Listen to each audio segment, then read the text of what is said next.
Daniel नबी का सहीफा 7वां बाब और उसकी 13 से लेकर 14 आयत तक बाइबल मुकद्दस यहाँ मौजूद है। अगर आप पढ़ना चाहें जरूर यहाँ पर मौजूद है, आप पढ़ें। दानियल का सहीफा और उसके 7वें बाब की 13 और 14 दो आयत तिलावत की। इसके बाद पहला ग्रंथियों का खत और उसके 15 बाब की हमने 20 से लेकर 24 आयत तक खुदा के जिंदा कलाम में से तिलावत किया है।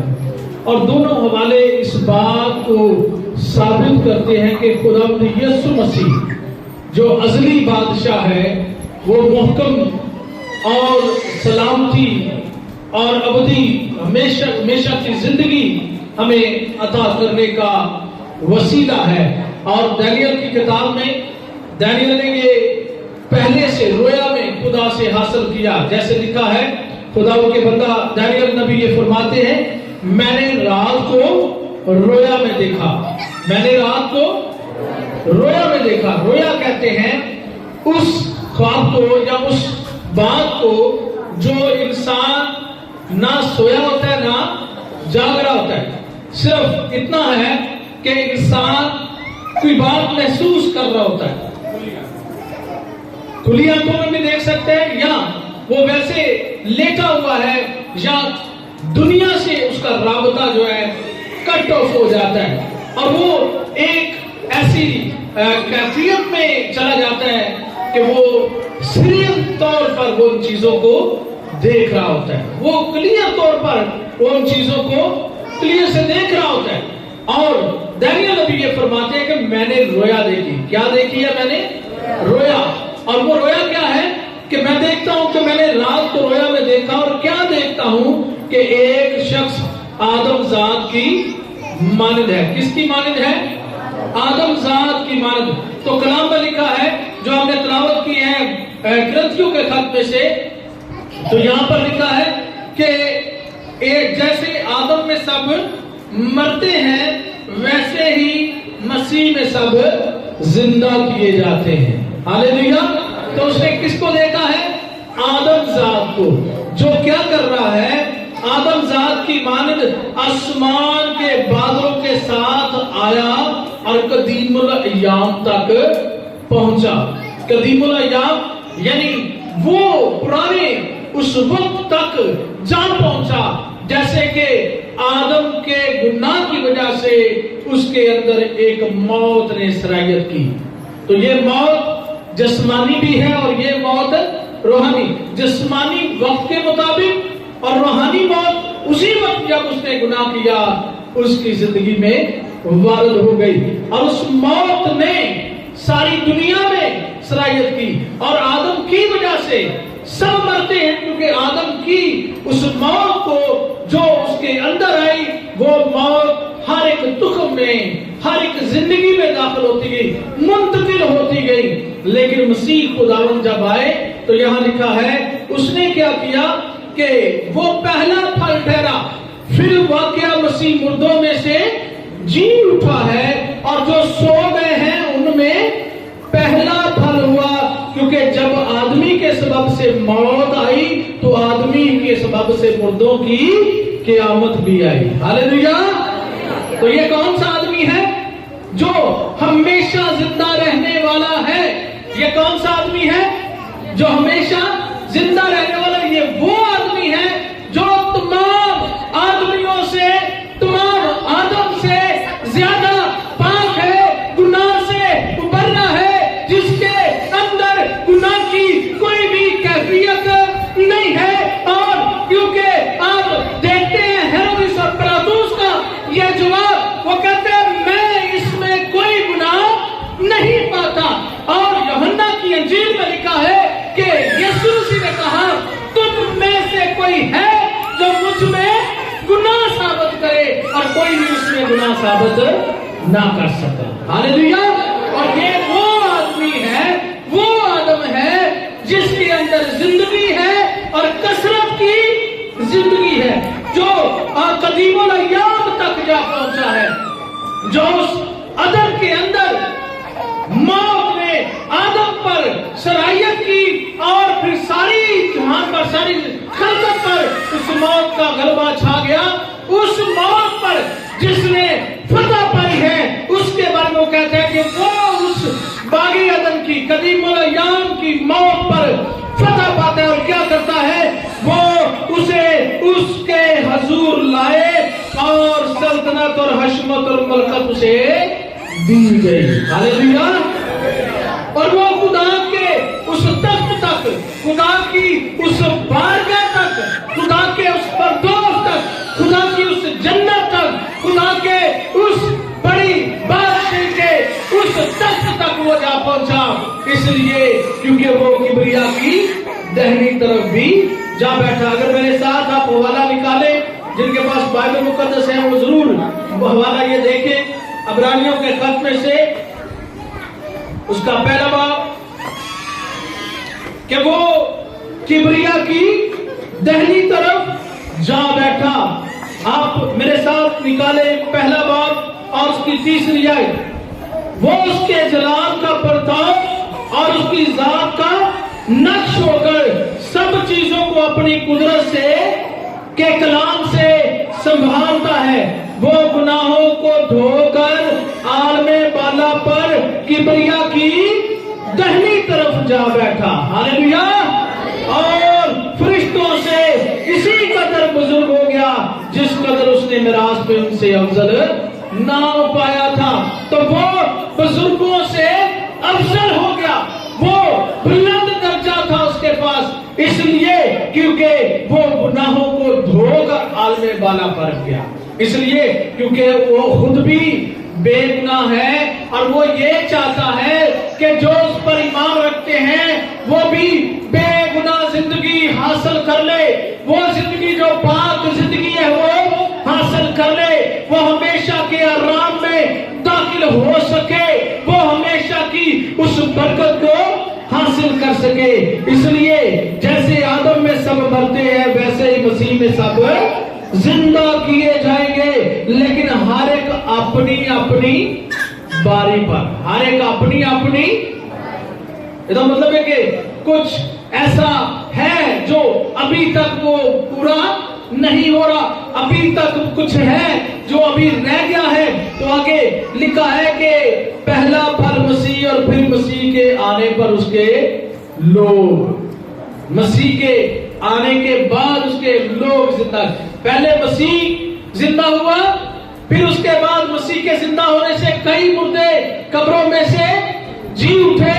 और अब क्या होगा, अब यीशु आएगा और आवाज देगा और कब्रों के मुंह खुल जाएंगे और ईमानदार कब्रों में से जी उठेंगे और हवा में उड़कर उसका इस्तेकबाल करेंगे। हालेलुया। और ये वो उस वक्त होगा, अपनी अपनी बारी पर। तो इसका मतलब कि जब वो आएगा, अब उसका वक्त आने वाला है, जब आएगा तो उससे पहले हमें इस बात का इकरार करना, उस पर ईमान लाना जरूर है, क्योंकि किनको जगाएगा वो, यहाँ लिखा है मसीह के लोग। क्या लिखा है, किनको वो जगाएगा, कौन? कब्रों में से जी उठेंगे, पहला फल मसीह और फिर मसीह के आने पर उसके किसके लोग? ऊंची बोले, किसके लोग? वो दूसरों को लेने आएगा, वो गुनहगारों को लेने आएगा। कई दफा आए गुनाह कहते हैं, कई दफा ये कहते हैं, बेशक वो आया गुनहगारों को बचाने के लिए आया, गुनहगारों के लिए नहीं, बल्कि किनके लिए? गुनहगारों को बचाने के लिए आया। अगर गुनहगार ही रहे, यीशु मसीह तो आ गया तो गुनहगार ही रहे, तो फिर वो उसके लिए आया? नहीं, बल्कि वो गुनहगारों को बचाने के लिए है। और जब गुनहगार यीशु मसीह को कबूल करता है, फिर वो उसका बंदा बन जाता है, फिर उसकी बेटी और उसका बेटा बन, फिर उसके लोग वो बन जाते हैं, फिर वो उसकी उम्मत में शामिल हो जाता है, फिर वो उसके घराने में शामिल हो जाता है, वो फिर उसकी कौम में शामिल हो जाता है। क्योंकि गलतियों के खत में लिखा है कि मसीह खुदावंद जब आता है और जब हम उस पर ईमान रखते हैं तो उस ईमान के वसीला से बाप अब्राहम की नस्ल में शामिल कर दिए जाते हैं, क्योंकि बाप अब्राहम ईमानदारों का बाप है।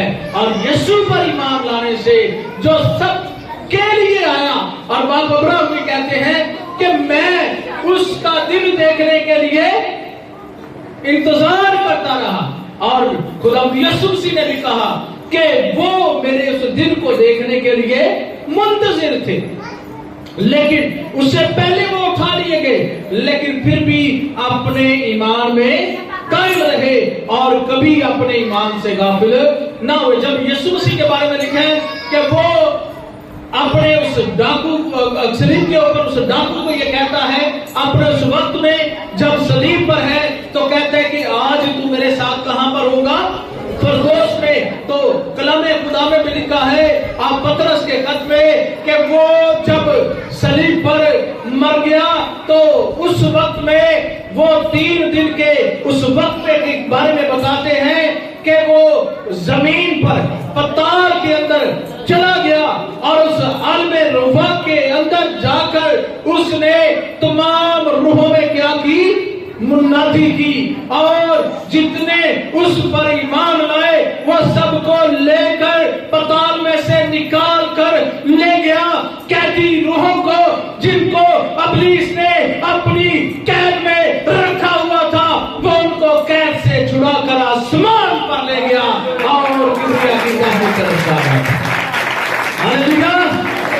वो अपने से पहले जो लोग मर गए उनके लिए भी निजात का सबब है, और अब के लोगों के लिए भी, मौजूदा और फिर आने वाले लोगों के लिए भी निजात का सबब है। हालेलुया। तो क्या यहाँ लिखा है कि वो सारी हुकूमत, सारा इख्तियार कुदरत नेस्त करके बादशाही को खुदा बाप यानी बाप के हवाला कर देगा। और दानियल की किताब में भी ये लिखा है कि वो क्या देखता है कि मैं देखता हूं कि एक आदमजाद है, वो कदीमुल अय्याम को पहुंचा है, और एक ऐसा वो यहाँ पर जिक्र कर रहे हैं कि वो कदीमुल अय्याम को जब पहुंचा तो सारी सल्तनत जो अबदी सल्तनत है, जो अहले नुबत है, वो लोग जो सब उम्मतें हैं, खिदमत गुजारी करने वाले सब के बारे में यहाँ लिखा है। अगर आप पढ़ें तो कदीमुल अय्याम तक पहुंचा और वो उसे उसके हजूर लाए और सल्तनत और हशमत और मुमलकत उसे दी गई ताकि सब लोग और उम्मतें और अहले लुगत उसकी खिदमत गुजारी करें। उसकी सल्तनत अबदी सल्तनत है जो जाती ना रहेगी और उसकी मुमलकत लाजवाल होगी। हालेलुया। उसकी मुमलकत कैसी होगी? जो लाजवाल होगी। और इसी तरह इससे पहले दाऊद नबी 1000 साल पहले ये फरमा चुके। अगर आप ज़बूर नंबर 110 पढ़े, ज़बूर नंबर 110 निकाले मेरे साथ, ज़बूर नंबर 110 और उसकी पहली ऐसे यहाँ लिखा है कि यहोवा ने मेरे खुदावन से कहा तू मेरे दाहिने हाथ बैठ जब तक कि मैं तेरे दुश्मनों को तेरे पांव तले की चौकी ना कर दूं। हालेलुया। तेरे पांव की चौकी ना कर दूं, और खुदावन तेरे जोर का असा से उनसे भेजेगा। तू अपने दुश्मनों में हुक्मरानी कर, लश्कर कशी के दिन तेरे लोग खुशी से अपने आप को पेश करते हैं। हालेलुया। हालेलुया। तो दाऊद नबी भी पहले से ये बात फरमा देते हैं कि उसके सारे दुश्मन नेस्त हो जाएंगे, क्योंकि वो मौत पर भी गलबा पाएगा और उस इब्लीस दुश्मन शैतान पर जो आदम को गिराने वाला, जिसने आदम को गुनाह में खत्म करने की कोशिश की, उस दुश्मन को उसकी तमाम कुफ्तों को नेस्त करने का इख्तियार हमारे खुदा यीशु मसीह के पास है, और वो अपने सारे इख्तियार से उस पर गलबा पाएगा। और सारी जो सल्तनत उजड़ गई है, जो इब्लीस ने खुदा के जो सारे लोगों पर गुनाह का गलबा रख दिया है, उनके ऊपर वारिद किया हुआ है, उस सारे गलबे को क्या करेगा? खत्म कर देगा। और फिर सारी जमीन, सारा आसमान, सारा जहान, सारी मुमलकतें, सारे अहले लुगत, सारी उम्मतें, सारी कौमें वो उसके मतहत रह कर वो उनको अपने इख्तियार में करेगा और फिर वो सारा इख्तियार जो उसके पास है वो खुदा बाप के सपुर्द कर देगा। और इब्लीस जिसने उसके इख्तियार को खत्म करने की कोशिश की है उसको वो मात देगा, क्योंकि अब भी उसने ही मात दी है। क्योंकि अगर आप पैदाइश की किताब पढ़े तो उसके 3 बाब की 15 आयत में लिखा है कि इब्लीस को खुदा ने कहा कि देख मैं औरत की नस्ल से एक पैदा करूंगा जो तेरे सर को कुचलेगा और तू उसकी एड़ी पर काटेगा। और वो आया, उसने उसके सर को कुचला, सलीब पर जान दी, मर गया, दफन हुआ और उसके सर को कुचल के तीसरे रोज मुर्दों में से जी उठा। हालेलुया। और जी उठा तो फिर अब उसका वादा है वो अपने शागिर्दों और तमाम उन लोगों से, ईमानदारों से, क्योंकि लिखा है कि उसके बाद उसके लोग, मसीह लोग, वो अपने लोगों से वादा करके गया है कि मैं आऊंगा और फिर तुम्हें अपने साथ ले जाऊंगा। अपने वादे के मुताबिक आएगा और कब्रों के अंदर से मुर्दों को जिंदा कर देगा। हालेलुया।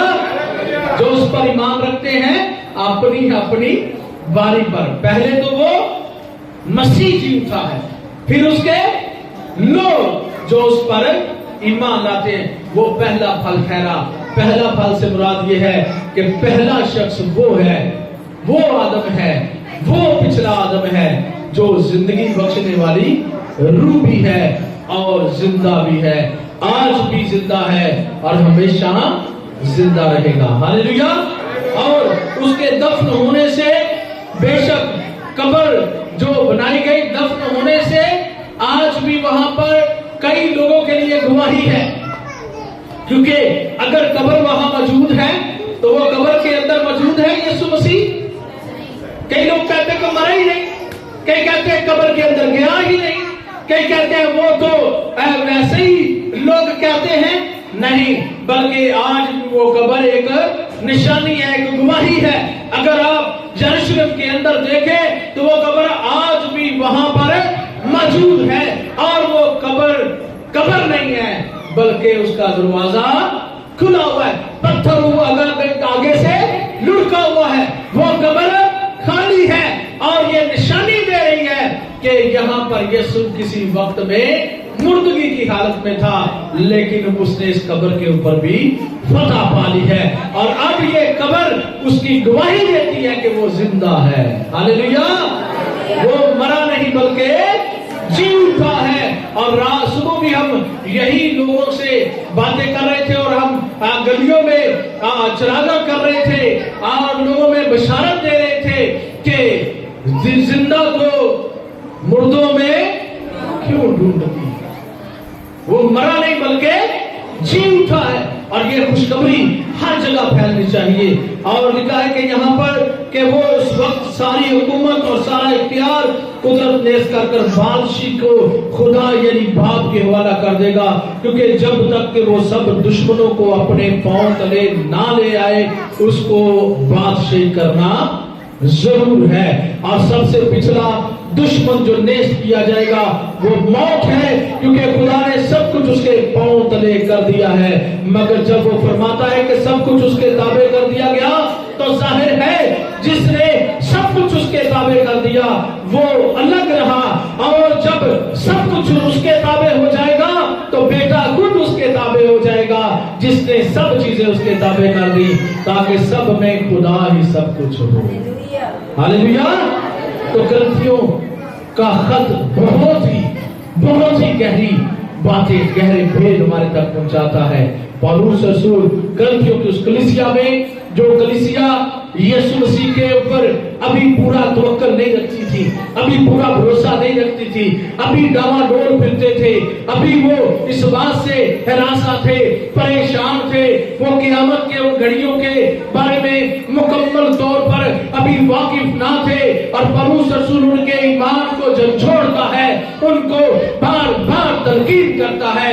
जैसे कि अमाल की किताब में एक हवाला है, अगर आप मेरे साथ पढ़ें अमाल की किताब 2 बाब और उसकी 29 आयत से लेकर 35 तक, क्योंकि रात को जो मैं पेशनगोई आपके लिए पढ़ रहा था कि वो पेशनगोई जो दाऊद नबी ने फरमाया 16वें बाब में कि उसने मेरे मकदस को सड़ने की नौबत ना आने दी, पताल में उसे सड़ने ना दिया। अगर आप मेरे साथ दूसरा बाब निकालेंगे 25 आयत से लेकर हवाला शुरू होता है। मैं खुदावंद को हमेशा अपने सामने कहता हूँ और देखता हूँ, क्योंकि वो मेरी दाहिनी तरफ है, ताकि मुझे जुम्बिश ना हो, और इसी सबब से मेरा दिल खुश हुआ और मेरी ज़बान शाद, बल्कि मेरा जिस्म भी उम्मीद में बसा रहेगा। ये दाऊद नबी फरमा रहे हैं। और यही बात अमाल के अंदर खुदा का बंदा लूका लिखता है दूसरे बाब की 25 आयत से। फिर मैं 27वीं आयत आपको पढ़ के सुनाने लगा हूं, इसलिए कि तू मेरी जान को आलमे रुआ में ना छोड़ेगा और ना अपने मकदस के सड़ने की ना पर पहुंचने देगा। तूने मुझे जिंदगी की राहें बताई, तो तू मुझे अपने दीदार के बायस खुशी से भर देगा। ऐ भाइयों, मैं कौम के बुजुर्ग दाऊद के हक में तुमसे दलेरी के साथ कह सकता हूँ कि वो हुआ और दफन भी हुआ और उसकी कब्र आज तक हम में मौजूद है। बस नबी होकर और ये जानकर कि खुदा ने मुझसे कसम खाई है कि तेरी नस्ल से एक शख्स को तेरे तख्त पर बैठाऊंगा, उसने पेशगोई के तौर पर मसीह के जी उठने का जिक्र किया। ना वो आलमेरुआ में छोड़ा गया, ना उसके जिस्म के सड़ने की नौबत पहुंची। इसी यीशु को खुदा ने जलाल जिसके हम सब दुआ हैं, बस खुदा के दाहिने हाथ से सरबुलंद होकर और बाप से और रूह कुदुस हासिल करके जिसका वादा किया गया था, उसने ये नाज़िल किया जो तुम देखते और सुनते हो। क्योंकि दाऊद तो आसमान पर नहीं चढ़ा, लेकिन वो खुद कहता है कि खुदावंद मेरे खुदावंद से कहा, मेरी दाहिनी तरफ बैठ जब तक मैं तेरे दुश्मनों को तेरे पांव तले की चौकी ना कर दूं। Hallelujah, hallelujah. तो हम सब सारा घराना, यानी कि इस्राएल का घराना यकीन जान ले कि खुदा ने उसी यीशु को जिसे उसने मसलूब किया, खुदावंद भी किया और मसीह भी किया। हालेलुया, खुदावंद भी किया और मसीह भी किया, और वो आज भी हम सब के लिए खुदावंद भी है, मसीह भी है, जिंदा भी है, मौजूद भी है, जिंदा रहेगा और अब तक जिंदा रहेगा, उसको कभी ज़वाल नहीं होगा।